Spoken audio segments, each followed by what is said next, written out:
Hi, I'm Julia. Now, let me take you back to that sunny Saturday, a day that started like any other but ended up changing everything. As I pulled into my brother Ethan's driveway, a mix of excitement and nerves bubbled up inside me. It had been a while since the whole family gathered, and I was eager to see everyone, especially since I'd just landed my new job as a manager at a top marketing firm. I had come straight from picking up some last-minute supplies, my old 2002 blue sedan packed with bags of chips and homemade salsa. The car wasn't much to look at, but it was mine, paid off and reliable. As I stepped out, Ethan was the first to greet me. "Hey Jules, we were starting to think you bailed on us." "Never," I laughed, handing him the snacks. Traffic was a nightmare. As we walked into the backyard, the smell of grilled burgers filled the air. There was Vanessa, Ethan's wife, looking like she'd just stepped out of a magazine in her summer dress and designer sunglasses. My parents waved from beside the grill, and my younger siblings, Mike and Sarah, were setting up the outdoor games. Finally, the guest of honor arrives. Vanessa called out, loud enough for the neighbors to hear. She glanced at my car parked next to their brand new SUV. "Couldn't you park that relic around the block, Jules? It's killing my view." A few of my cousins chuckled, and I tried to brush it off with a smile. "Well, it gets me from A to B." "Oh honey," Vanessa sighed, sipping her cocktail. "You really should treat yourself. You're a manager now, aren't you? Act like it." I started to respond, but Vanessa had already moved on, gathering people for a game. I stood there, her words steaming. Ethan caught my eye, his face apologetic. He shrugged, mouthing, "Don't let her get to you." The afternoon wore on with the usual barbecue fun. I mingled, played games, and tried to keep the mood light, but Vanessa's words nagged at me. It wasn't just about the car, it was her subtle way of reminding me where I stood in her world. Later, as we all sat down to eat, the conversation buzzed with updates on everyone's lives. I shared the news about my new job, earning congratulations and questions from family members. Vanessa, meanwhile, seemed oblivious to the bombshell I was about to drop. "So, Julia," she said with a smirk, "must be a big step up from your old gig, huh? Hopefully, they're paying you enough to get rid of that car soon." She nudged Ethan, grinning. Before I could reply, my mom spoke up. "We're all proud of Julia. She's worked hard for this." The meal continued, filled with laughter and stories, but the tension simmered beneath the surface.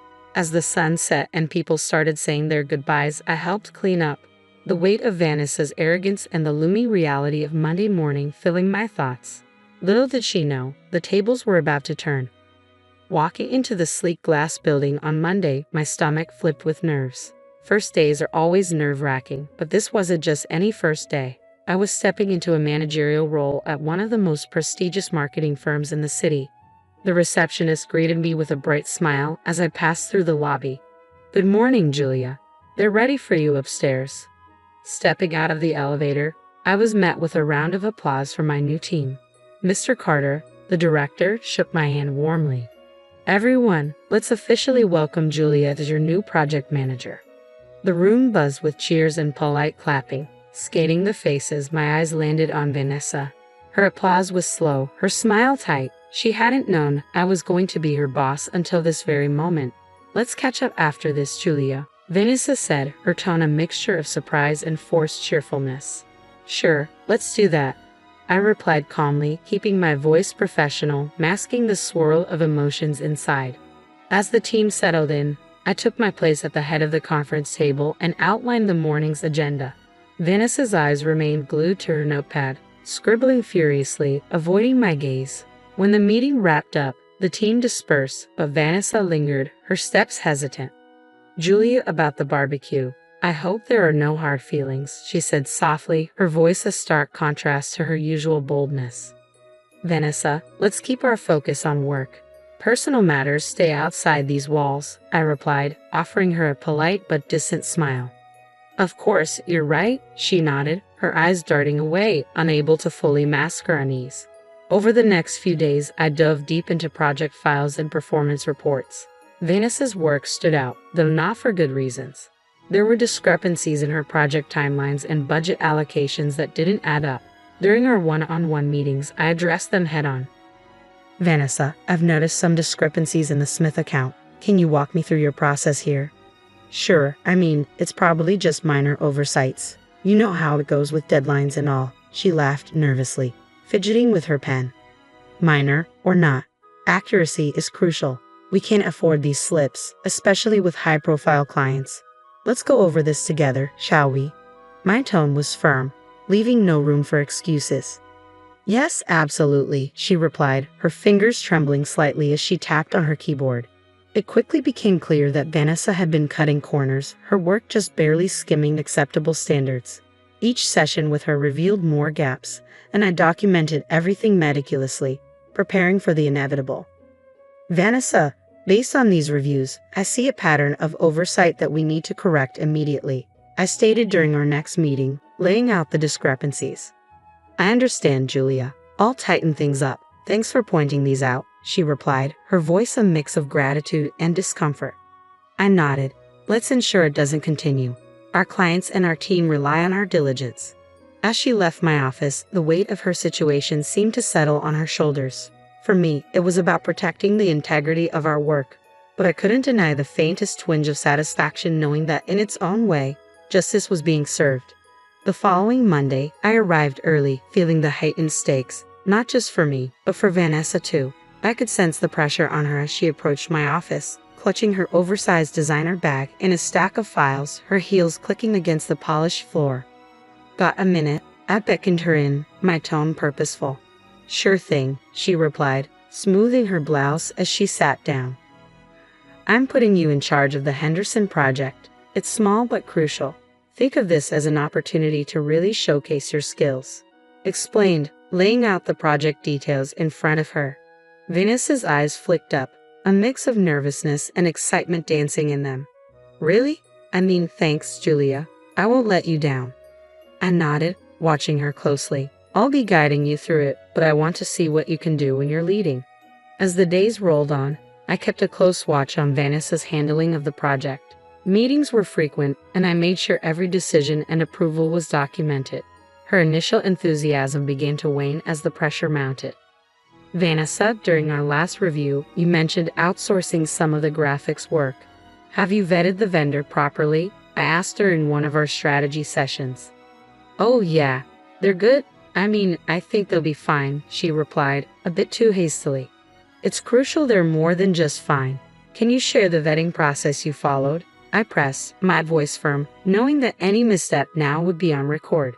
She fumbled through her files, her facade of confidence slipping. I'll get that info to you by EOD. Just didn't bring the paperwork with me right now.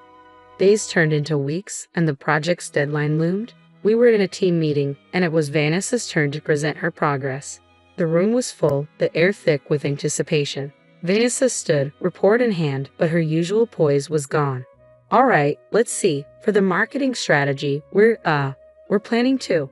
She stumbled over her words, her report lacking the depth and clarity expected. From the corner, Mr. Carter raised his eyebrows and gave me a slight nod. This was the moment. As she floundered, I interjected. Vanessa, could you elaborate on how the budget was allocated? There seemed to be some discrepancies between your report and the initial estimates. Her face flushed. Well, I had to make some last-minute changes. The costs, they kind of got away from me. I see. It's crucial we stick to the planned budgets, especially with new clients, I remarked, turning to the team. It's important we all learn from this. The meeting ended with the team shuffling out, murmurs of concern about the project's status filling the room.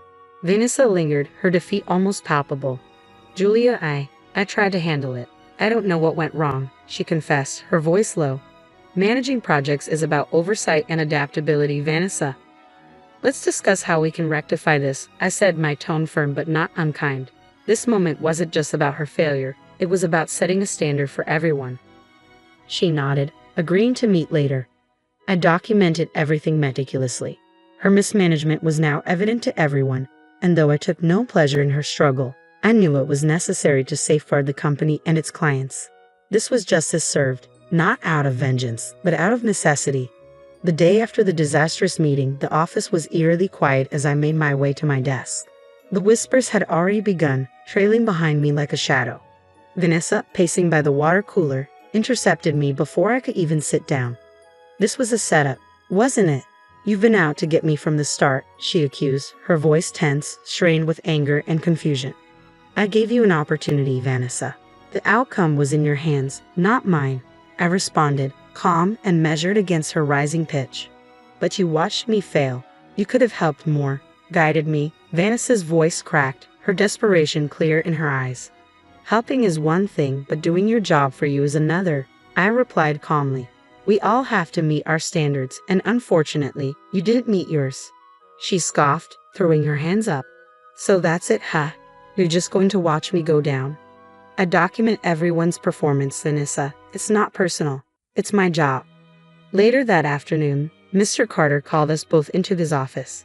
The atmosphere was thick, almost suffocating, as Vanessa and I sat across from him. He laid out the papers I had compiled, her mismanaged budgets, unvetted vendors, and timeline discrepancies. After reviewing the evidence and considering Julia's observations, we decided it's best for the company that we part ways with you, Vanessa, Mr. Carter said. Her face went pale, her previous fire extinguished by the weight of the decision.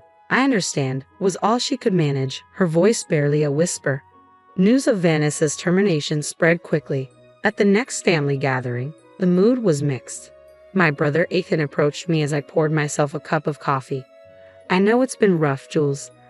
Are you okay? His concern was genuine, and I was touched.